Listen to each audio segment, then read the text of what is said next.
السلام علیکم، بسم اللہ الرحمن الرحیم۔ ام المومنین حضرت خدیجہ الکبریٰ آپ صلی اللہ علیہ وآلہ وسلم کی پہلی زوجہ محترمہ تھی۔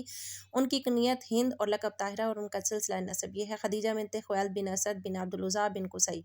قصی پر پہنچ کر ان کا خاندان رسول اللہ صلی اللہ علیہ وسلم کے خاندان سے مل جاتا ہے۔ والدہ کا نام فاطمہ بنت زائدہ تھا اور لؤی بن غالب کے دوسرے بیٹے عامر کی اولاد سے تھی۔ حضرت خدیجہ الکبریٰ رضی اللہ تعالیٰ عنہا کے والد اپنے قبیلے میں نہایت معزز شخص تھے۔ اہل تشیع محققین کے مطابق آپ رضی اللہ تعالیٰ عنہا کی پہلے کوئی شادی نہ ہوئی تھی اور صرف نبی کریم صلی اللہ علیہ وآلہ وسلم ہی آپ رضی اللہ تعالیٰ عنہا کے اکلوتے شوہر تھے۔ مگر اہل سنت کے تاریخ نویسوں کے بقول آپ کے والد گرامی نے ان کی اعلیٰ صفات کا لحاظ رکھ کر ان کی شادی کے لیے ورقہ بن نوفل کو، جو برادر زادہ اور تورات اور انجیل کے بہت بڑے عالم تھے، ان کو منتخب کیا، لیکن پھر کسی وجہ سے یہ نسبت نہ ہو سکی اور ابو حالہ ہند بن بناش بن تمیم سے نکاح ہو گیا۔ ابو حالہ کے بعد عتیق بن عابد مخزوم کے عقد نکاح میں آئیں۔ اسی زمانے میں حرب الفجار چھڑی جس میں خدیجہ الکبریٰ کے والد کے مرنے سے لڑائی کے لیے نکلے اور مارے گئے۔ یہ عام الفیل سے 20 سال بعد کا واقعہ ہے۔ ایک دفعہ مال کی روانگی کا وقت آیا تو ابو طالب نے محمد بن عبداللہ سے کہا کہ تم کو حضرت خدیجہ الکبریٰ سے جا کر ملنا چاہیے، ان کا مال شام جائے گا، بہتر ہے کہ تم بھی ساتھ لے جاتے، میرے پاس ابھی روپیہ نہیں ورنہ میں خود تمہارے لیے سرمایہ مہیا کر دیتا۔ رسول اللہ صلی اللہ علیہ وسلم کی شہرت امین کے لقب سے تمام مکہ میں تھی اور آپ صلی اللہ علیہ وسلم کے حسن معاملات، راست بازی، صداقت و دیانت اور پاکیزہ اخلاقی کا چرچا عام تھا۔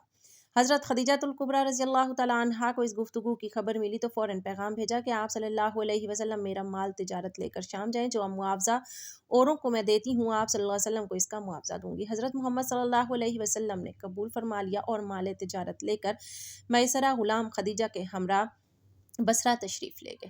اس سال کا نفع سال ہائے گزشتہ کے نفع سے زیادہ تھا۔ حضرت خدیجہ الکبریٰ رضی اللہ تعالیٰ عنہا کی دولت اور ثروت، شریفانہ اخلاق نے تمام قریش کو اپنا گرویدہ بنا لیا تھا اور ہر شخص ان سے نکاح کی خواہشمند تھا، لیکن کارکنان قضا اور قدر کی نگاہ انتخاب کسی اور پر پڑ چکی تھی۔ حضرت محمد صلی اللہ علیہ وسلم مال تجارت لے کر شام سے واپس آئے تو حضرت خدیجہ الکبریٰ نے شادی کا پیغام بھیجا۔ نفیسہ بنت مینا یعلا بن امیہ کی ہمشیرہ اس خدمت پر مقرر ہوئیں۔ آپ صلی اللہ علیہ وسلم نے منظور فرمایا اور شادی کی تاریخ مقرر ہو گئی۔ حضرت خدیجہ الکبریٰ رضی اللہ تعالیٰ عنہا کے والد اگرچہ وفات پا چکے تھے تاہم ان کے چچا عامر بن اسد زندہ تھے۔ عرب میں عورتوں کو یہ آزادی حاصل تھی کہ شادی بیاہ کے متعلق خود گفتگو کر سکتی تھیں۔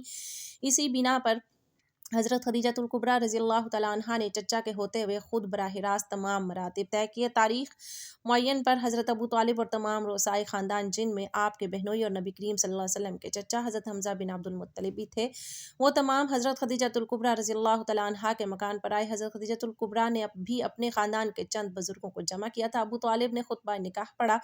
خطبہ پڑھنے کے بعد مہر کے بارے میں گفتگو ہوئی۔ حضرت خدیجہ الکبریٰ رضی اللہ تعالیٰ عنہا کے مہر کے بارے میں مختلف اقوال نقل کیے گئے ہیں۔ ابن عباس نے خدیجہ الکبریٰ رضی اللہ تعالیٰ عنہا کا مہر 12 اوقیہ ذکر کیا ہے، جبکہ سیرہ ابن ہشام میں ہے بقرہ ذکر کیا گیا ہے۔ مہر دینے کا وقت آیا تو حضرت خدیجہ الکبریٰ رضی اللہ تعالیٰ عنہا کھڑی ہوئیں اور اپنے چچا عامر سے فرمانے لگی، ممکن ہے دوسرے مسائل میں آپ اختیار رکھتے ہوں لیکن یہاں پر خود مجھے اختیار ہے۔ اس کے بعد کہا، اے محمد صلی اللہ علیہ وسلم، میں نے اپنے آپ کو آپ کی بیوی قرار دیا اور مہر بھی میں نے اپنے ہی ذمہ لے لیا۔ جناب ابو طالب نے مخاطب ہو کر کہا، گواہ رہنا کہ خدیجہ الکبریٰ رضی اللہ تعالیٰ عنہا نے محمد کو اپنے شوہر کے عنوان سے قبول کیا اور مہر بھی اپنے ہی ذمہ لے لیا۔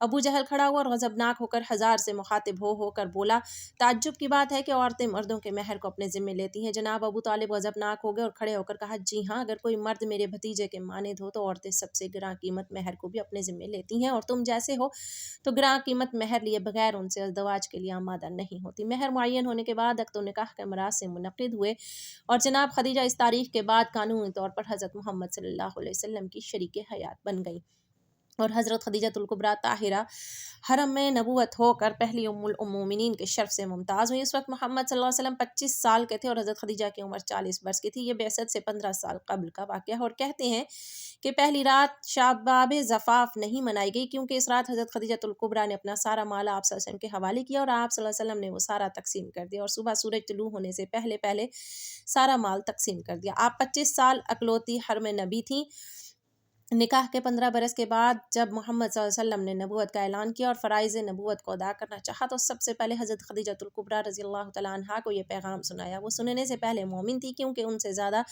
آپ صلی اللہ علیہ وآلہ وسلم کے صدق دعویٰ کا کوئی شخص فیصلہ نہیں کر سکتا تھا۔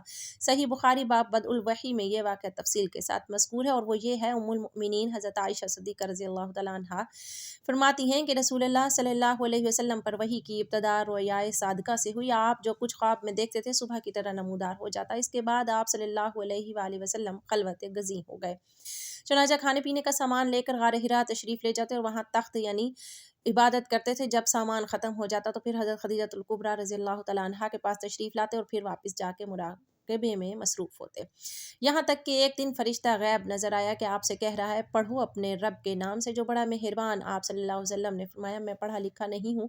اس نے آپ صلی اللہ علیہ وسلم کو زور سے دبایا، پھر مجھ کو چھوڑ دیا اور کہا: پڑھ۔ تو میں نے پھر کہا کہ میں پڑھا لکھا نہیں ہوں۔ پھر اس نے دوبارہ زور سے دبایا اور چھوڑ دیا اور کہا: پڑھ۔ پھر میں نے کہا کہ میں پڑھا لکھا نہیں ہوں۔ اسی طرح تیسری دفعہ دبا کر کہا کہ پڑھ اس خدا کا نام جس نے ساری کائنات کو پیدا کیا، جس نے آدمی کو گوشت کے لوتھڑے سے پیدا کیا۔ پڑھ، تیرا خدا کریم ہے۔ محمد صلی اللہ علیہ وسلم گھر تشریف لائے تو جلال الہی سے لبریز تھی۔ آپ صلی اللہ علیہ وسلم نے حضرت خدیجہ الکبریٰ رضی اللہ تعالیٰ عنہا سے کہا: مجھ کو کپڑا اڑاؤ، مجھ کو کپڑا اڑاؤ۔ لوگوں نے کپڑا اڑایا تو ہیبت کم ہوئی۔ پھر حضرت محمد صلی اللہ علیہ وسلم نے حضرت خدیجہ الکبریٰ رضی اللہ تعالیٰ عنہا سے تمام واقعہ بیان کیا اور کہا: مجھ کو ڈر ہے۔ حضرت خدیجہ الکبریٰ رضی اللہ تعالیٰ عنہا نے کہا: آپ صلی اللہ علیہ وآلہ وسلم آپ پریشان نہ ہوں، خدا آپ کا ساتھ نہیں چھوڑے گا، کیونکہ آپ صلی اللہ علیہ وآلہ وسلم صلہ رحمی کرتے ہیں، بے کسوں اور فقیروں کے معاون رہتے ہیں، مہمان نوازی اور مصائب میں حق کی حمایت کرتے ہیں۔ پھر وہ آپ کو اپنے چچا زاد بھائی ورقہ بن نوفل کے پاس لے گئیں، جو مذہباً نصرانی تھے، عبرانی زبان جانتے تھے اور عبرانی زبان میں انجیل لکھا کرتے تھے۔ اب وہ بوڑھے اور نابینا ہو گئے تھے۔ حضرت خدیجہ الکبریٰ رضی اللہ تعالیٰ عنہا نے کہا: اپنے بھتیجے محمد صلی اللہ علیہ وسلم کی باتیں سنو۔ بولے: تو نے کیا دیکھا؟ محمد صلی اللہ علیہ وآلہ وسلم نے واقعے کی کیفیت بیان کی تو کہا: یہ وہی ناموس ہے جو حضرت موسیٰ علیہ السلام پر اترا تھا، کاش مجھ میں اس وقت قوت ہوتی اور زندہ رہتا۔ آپ صلی اللہ علیہ وسلم کی قوم آپ کو شہر بدر کرے گی۔ محمد صلی اللہ علیہ وسلم نے پوچھا: کیا یہ لوگ مجھے نکال دیں گے؟ ورقہ بن نوفل نے جواب دیا: ہاں، جو کچھ آپ پر نازل ہوا جب کسی پر نازل ہوتا ہے تو دنیا اس کی دشمن ہو جاتی ہے، اور اگر اس وقت تک میں زندہ رہا تو تمہاری مدد کروں گا۔ اس کے بعد ورقہ کا بہت جلد انتقال ہو گیا اور وہی کچھ دنوں کے لیے رک گئی۔ اہل تشیع اس سارے واقعے کو غلط جانتے ہیں اور توہین رسالت قرار دیتے ہیں۔ اس وقت تک نماز پنجگانہ فرض نہ ہوئی تھی۔ محمد صلی اللہ علیہ وسلم نوافل پڑھا کرتے تھے۔ حضرت خدیجہ الکبریٰ رضی اللہ تعالیٰ عنہا بھی آپ صلی اللہ علیہ وآلہ وسلم کے ساتھ نوافل میں شرکت کرتی تھیں۔ ابن سعد کہتے ہیں: محمد صلی اللہ علیہ وآلہ وسلم اور حضرت خدیجہ الکبریٰ رضی اللہ تعالیٰ عنہا ایک عرصہ تک خفیہ طور پر نماز پڑھا کرتے۔ عفیف قندی سامان خریدنے کے لیے مکہ آئے اور عباس بن عبد المطلب کے گھر میں فروش ہوئے۔ صبح کے وقت ایک دن کعبہ کی طرف نظر تھی، دیکھا کہ ایک نوجوان آیا اور آسمان کی طرف قبلہ رخ کھڑا ہو گیا، پھر ایک لڑکا اس کے داہنی طرف کھڑا ہوا، پھر ایک عورت دونوں کے پیچھے کھڑی ہوئی۔ نماز پڑھ کر یہ لوگ چلے گئے تو عفیف نے عباس سے کہا کہ کوئی عظیم مشان واقعہ پیش آنے والا ہے۔ عباس نے جواب دیا: ہاں۔ پھر کہا: جانتے ہو یہ نوجوان کون ہے؟ یہ میرا بھتیجا محمد بن عبداللہ ہے، دوسرا بھتیجا علی ہے، اور یہ محمد صلی اللہ علیہ وسلم کی بیوی خدیجہ الکبریٰ رضی اللہ تعالیٰ عنہا ہے۔ میرے بھتیجے کا خیال ہے کہ اس کا مذہب پروردگار عالم کا مذہب ہے اور جو کچھ کرتا ہے اس کے حکم سے کرتا ہے۔ دنیا میں جہاں تک مجھ کو علم ہے اس خیال کے صرف یہی 3 شخص ہیں۔ سب تاریخ نگاروں نے اس واقعے کو ایسے متعدد واقعات کو نقل کیا ہے، مگر عقیلی اس روایات کو ضعیف سمجھتے ہیں، لیکن اس کے ضعیف ہونے کی کوئی وجہ نہیں۔ روایت کے لحاظ سے اس میں کوئی خرابی نہیں۔ روایت کی حیثیت سے اس کے ثبوت کے متعدد طریق ہیں۔ محدث ابن سعد نے اس کو نقل کیا ہے، بغوی، ابو یعلیٰ اور نسائی نے اس کو اپنی کتابوں میں جگہ دی ہے۔ حاکم ابن حشیمہ ابن مندہ اور صاحب غیلانیات نے اسے مقبول مانا ہے، اور سب سے بڑھ کر یہ کہا اس کو امام بخاری نے اپنی تاریخ میں درج کیا ہے اور اس کو صحیح کہا ہے۔ حضرت خدیجہ الکبریٰ رضی اللہ تعالیٰ عنہا نے صرف نبوت کی تصدیق ہی نہیں کی بلکہ آغاز اسلام میں محمد صلی اللہ علیہ وآلہ وسلم کی سب سے بڑی معین اور مددگار ثابت ہوئیں۔ محمد صلی اللہ علیہ وآلہ وسلم کو جو چند سال تک کفار مکہ اذیت دیتے ہوئے ہچکچاتے تھے، اس میں بڑی حد تک حضرت خدیجہ الکبریٰ رضی اللہ تعالیٰ عنہا کا اثر کام کر رہا تھا۔ اوپر گزر چکا ہے کہ آغاز نبوت میں جب محمد صلی اللہ علیہ وآلہ وسلم کی زبان سے یہ الفاظ نکلے کہ مجھ کو ڈر ہے تو انہوں نے کہا: آپ پریشان نہ ہو، خدا آپ کا ساتھ نہیں چھوڑے گا۔ دعوت اسلام کے سلسلے میں جب مشرکین نے آپ صلی اللہ علیہ وسلم کو طرح طرح کی اذیتیں پہنچائی تو حضرت خدیجہ الکبریٰ رضی اللہ تعالیٰ عنہا نے آپ کو تسلی اور تشفیع دی۔ تفصیل استیاب میں بھی منقول ہے: ام المؤمنین حضرت خدیجہ الکبریٰ رضی اللہ تعالیٰ عنہا نکاح کے بعد رباع صدی آپ صلی اللہ علیہ وسلم کی اکلوتی شریک حیات رہیں۔ پیارے پیغمبر حضرت محمد صلی اللہ علیہ وسلم کی زوجہ محترمہ حضرت خدیجہ الکبریٰ رضی اللہ تعالیٰ عنہا سے 6 اولادیں پیدا ہوئیں، 2 صاحبزادے جو بچپن میں انتقال کر گئے اور 4 صاحبزادیاں پیدا ہوئیں۔ حضرت قاسم بن محمد حضور صلی اللہ علیہ وسلم کے سب سے بڑے بیٹے تھے، انہی کے نام پر آپ کی کنیت ابو القاسم تھی۔ ان کے بعد حضرت زینب رضی اللہ تعالیٰ عنہا بنت محمد صلی اللہ علیہ وسلم حضور کی سب سے بڑی صاحبزادی تھی۔ ان کے بعد حضرت عبداللہ بن محمد نے بہت کم عمر پائی، چونکہ زمانہ نبوت میں پیدا ہوئے تھے اسی لیے طیب اور طاہر کے لقب سے مشہور ہوئے۔ ان کے بعد حضرت رقیہ رضی اللہ تعالیٰ عنہا بنت محمد، ان کے بعد حضرت ام کلثوم بنت محمد، اور آخر میں سیدہ کائنات حضرت فاطمہ الزہرا رضی اللہ تعالیٰ عنہا پیدا ہوئیں۔ ان سب کی پیدائش میں 1 سال کا فرق تھا۔ حضرت خدیجہ الکبریٰ رضی اللہ تعالیٰ عنہا اپنی اولاد کو بہت چاہتی تھیں، چونکہ آپ مالی طور پر بھی بہت مستحکم تھی، اس لیے عقبہ کی لونڈی سلمہ کو بچوں کی پرورش پر مقرر کیا تھا۔ وہ ان کو کھلاتی اور دودھ پلاتی تھی۔ ازواج مطہرات میں حضرت خدیجہ الکبریٰ رضی اللہ تعالیٰ عنہا کو بعض خاص خصوصیات حاصل ہیں۔ رسول اللہ صلی اللہ علیہ وسلم بھی اپنے چچا ابو طالب کے ساتھ گھر جانے کے لیے کھڑے ہوئے۔ جناب خدیجہ الکبریٰ رضی اللہ تعالیٰ عنہا چونکہ جانتی تھی کہ حضرت محمد صلی اللہ علیہ وسلم کا اپنا کوئی گھر نہیں ہے، اس لیے حضرت کی طرف مخاطب ہو کر کہا، اپنے گھر کی طرف آئیے کہ میرا گھر آپ کا گھر ہے اور میں بھی آپ کی کنیز ہوں۔ اس کے بعد حضرت سے مخاطب ہو کر کہا، اے محمد صلی اللہ علیہ وسلم، اپنے چچا ابو طالب سے کہہ دیجئے کہ 10 اونٹ نہر کریں اور لوگوں کو دعوت کر کے کھانا کھلائیں۔ جناب ابو طالب نے 10 اونٹ نہر کیے اور مکہ کے لوگوں کو کھانا کھلایا۔ حضرت خدیجہ الکبریٰ رضی اللہ تعالیٰ عنہا کے ساتھ حضور صلی اللہ علیہ وسلم کی بے پناہ محبت تھی۔ اسی طرح رمضان کا مہینہ ہونے کے باوجود کوئی فرد روزے سے بھی نہ تھا، کیونکہ اس وقت روزے بھی فرض نہیں ہوئے تھے۔ اسی سال رسول اللہ صلی اللہ علیہ وآلہ وسلم کے محبوب چچا جناب ابو طالب بھی اس دنیا سے پردہ فرما گئے اور 2 چچا ابو طالب کے ساتھ گھر جانے کے لیے کھڑے ہوئے۔ جناب خدیجہ الکبریٰ رضی اللہ تعالیٰ عنہا چونکہ جانتی تھی کہ حضرت محمد صلی اللہ علیہ وسلم کا اپنا کوئی گھر نہیں، اس لیے حضرت کی طرف مخاطب ہو کر کہا، اپنے گھر کی طرف آئیے کہ میرا گھر آپ کا گھر ہے اور میں بھی آپ کی کنیز ہوں۔ اس کے بعد حضرت سے مخاطب ہو کر کہا، اے محمد صلی اللہ علیہ وسلم، اپنے چچا ابو طالب سے کہہ دیجئے کہ 10 اونٹ نہر کریں اور لوگوں کو دعوت کر کے کھانا کھلائیں۔ جناب ابو طالب نے 10 اونٹ نہر کیے اور مکہ کے لوگوں کو کھانا کھلایا۔ حضرت خدیجہ الکبریٰ رضی اللہ تعالیٰ عنہا کے ساتھ حضور صلی اللہ علیہ وآلہ وسلم کی بے پناہ محبت تھی۔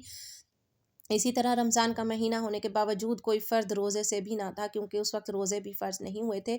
اسی سال رسول اللہ صلی اللہ علیہ وآلہ وسلم کے محبوب چچا جناب ابو طالب بھی اس دنیا سے پردہ فرما گئے اور 2 عظیم صدموں نے حضور صلی اللہ علیہ وآلہ وسلم کو بہت مغموم کر دیا۔ ایک مرتبہ ابو لہب کے بیٹے عتبہ نے نبی کریم صلی اللہ علیہ وسلم کی شان اقدس میں انتہا درجے کی گستاخی کرتے ہوئے غلط زبان استعمال کی، حتیٰ کہ یہ بدبخت آقائے دو جہاں نبی پاک صلی اللہ علیہ وسلم پر جھپٹ پڑا اور آپ صلی اللہ علیہ وسلم کے کرتا مبارک کو پھاڑ ڈالا۔ عقبہ بن ابو لہب کی اس حرکت سے نبی کریم صلی اللہ علیہ وآلہ وسلم کے قلب اطہر کو شدید صدمہ پہنچا اور آپ صلی اللہ علیہ وسلم کی مبارک زبان سے یہ الفاظ ادا ہوئے، اے اللہ، اپنے کتوں میں سے کسی کتے کو اس پر مسلط فرما دے۔ اللہ کے محبوب نبی کریم صلی اللہ علیہ وسلم کی زبان مبارک سے ادا ہونے والا ہر لفظ پتھر پر لکیر کی مانند ہوتا ہے، یعنی کہ اللہ رب العزت اپنے محبوب نبی کریم صلی اللہ علیہ وسلم کی بات کو ہر صورت پورا فرماتا ہے۔ اس بات سے مشرکین بھی اچھی طرح واقف تھے کہ آپ صلی اللہ علیہ وآلہ وسلم نے جو فرمایا ہے وہ پورا ہو کر رہے گا، لیکن ان کی عقلوں پر پردہ پڑا ہوا تھا۔ اگلے دن ابو لہب اور اس کا بیٹا عتبہ دونوں بدبخت تجارت کی غرض سے ایک قافلے کے ساتھ شام کی طرف نکلے۔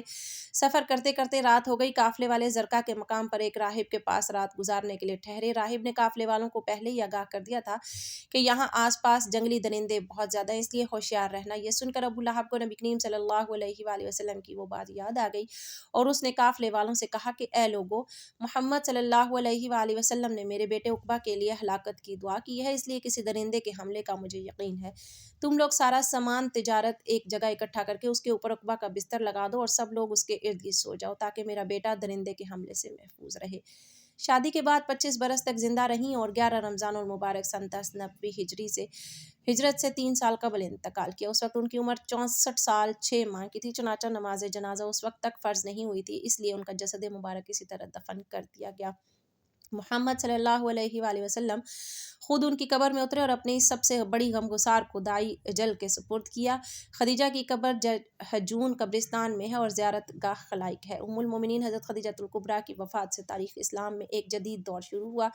یہی زمانہ ہے جو اسلام کا سخت ترین زمانہ ہے، اور خود محمد صلی اللہ علیہ وسلم اس سال کو عام الحزن، غم کا سال فرمایا کرتے تھے۔ اللہ تعالیٰ ہمیں نیک کاروں میں شامل فرمائے اور ہمارا خاتمہ بالخیر فرمائے، آمین ثم آمین۔ ناظرین، کمنٹ باکس میں اللہ تعالیٰ کے 99 ناموں میں سے ایک نام ضرور ٹائپ کریں۔